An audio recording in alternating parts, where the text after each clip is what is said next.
So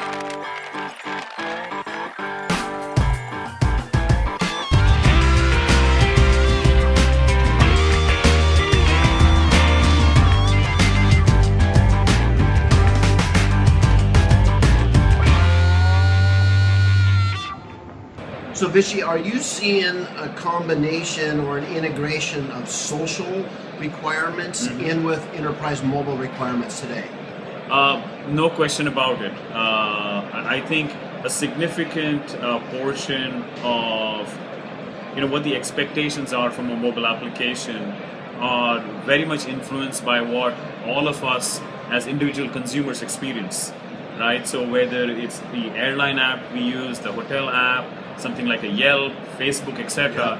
And so those applications weave in elements of social, elements of cloud, in a very transparent fashion, right? You don't see it; it just happens. Right. And so those expectations carry over.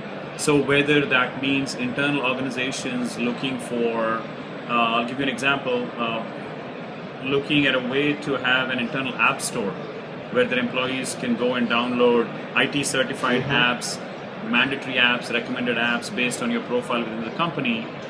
Well, people expect that App Store experience to mirror what they experience on iTunes or Google Play, which means the following things, ratings, recommendation engine tied to it, etc.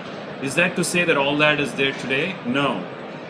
But there are some things that, for example, at SAP we are placing a lot of emphasis on is, for example, in our Afaria product, putting in those social elements. So if I as an employee go to the Afaria App Store that my IT organization has set up, I can rate the internal apps so that feeds in from a developer perspective, a feedback loop, right? Yeah. Which says, I as a developer spent a lot of time on this app, but you know what? The internal audience doesn't think that's all that great an app, right?